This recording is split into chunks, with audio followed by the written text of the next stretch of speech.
Hey guys, it's Miss Cáceres. I'm back again. So as usual, we're going to start with our heading in our notebooks. Name, date, grade, and section. You can also add another part to the heading, which would be English class, Mrs. Cáceres English class, or just English. Then you will leave space for your topic or title, followed by your objective and your I can statement. Our objective for class today is to analyze the structure and use of irony in a sonnet. Your I can statement is, I can recognize a sonnet. So we're going to be seeing poetry today, which really excites me. It's one of my favorite classes to give. So we're going to start with our textbooks. And as you can see, our poem for today is called Interflora. So Interflora is a poem, and better known as a sonnet, written by Susan Hamlin. Remember that our essential question remains the same.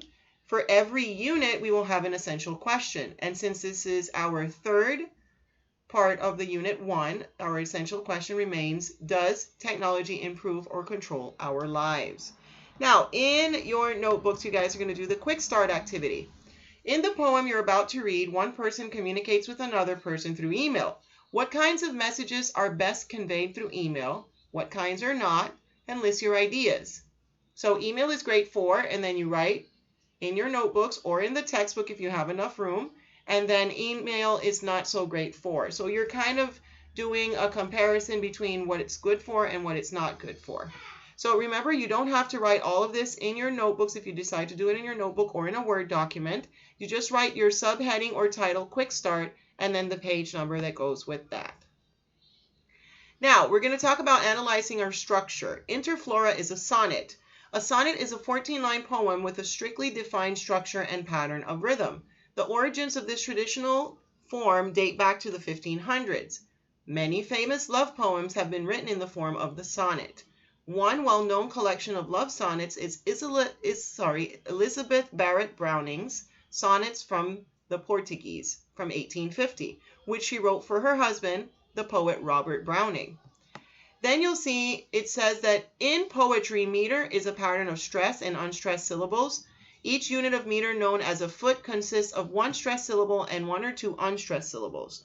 Sonnets are written in iambic pentameter with 5 feet in each line. Each foot has one unstressed syllable, as you can see the marking there, followed by a stressed syllable, which has kind of like a little apostrophe at the top.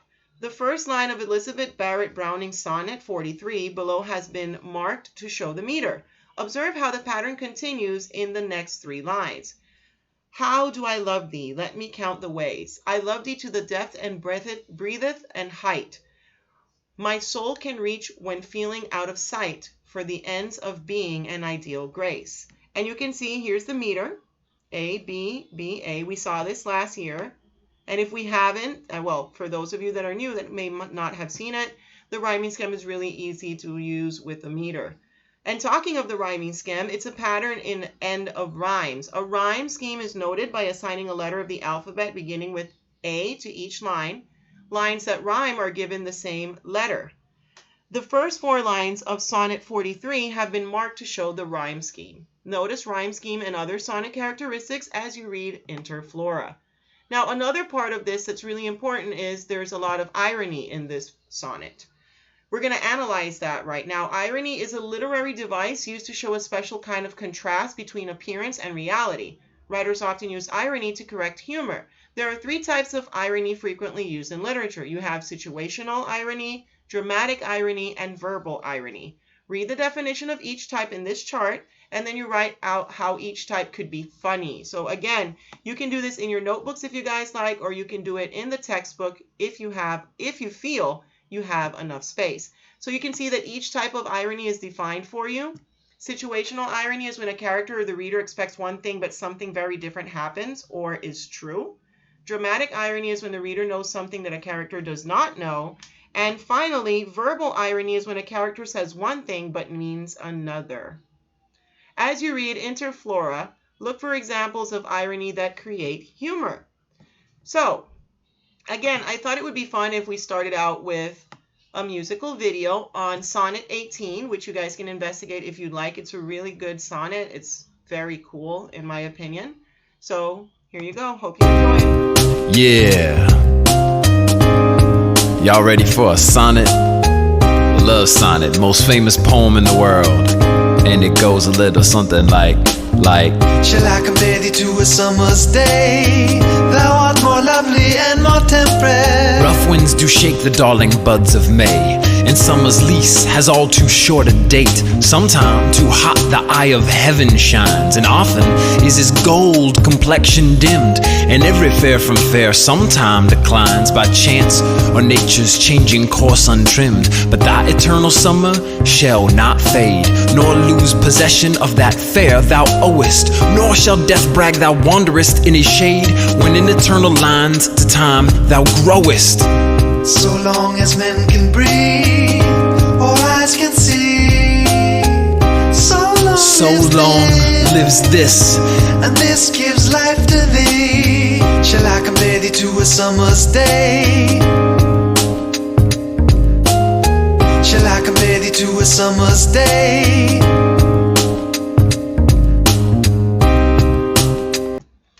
So as you can see, Sonnet 18 is a very cool poem. I know there might be some confusing words in there for you guys because it does say, it does use Old English. So you guys would have to look up Old English a little bit and understand certain words that may not seem familiar to you.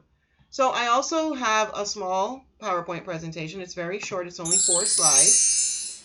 What is a sonnet? The sonnet form, iambic pentameter, and English sonnet. Now I'm going to go back for a second because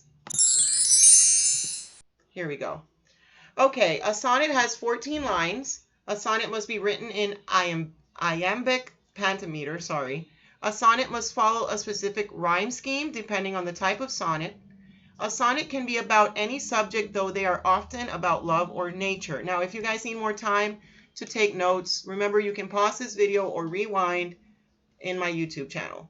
A sonnet introduces a problem or question in the beginning, and a resolution is offered after the turn. Now, what can we find in iambic pentameter?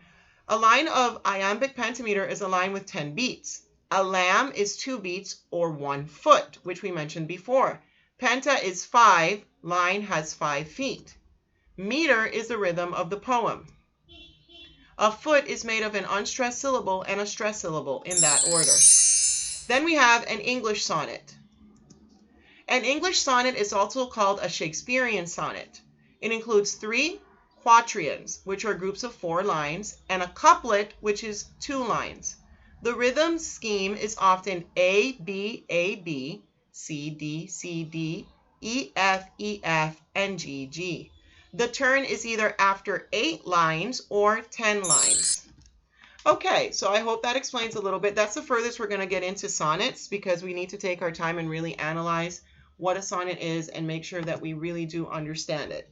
So, guys, enjoy reading your poem. Remember to do your quick start activity and the other activities that you've seen with me right now. I hope you have a great day, and I'll see you next time. Bye.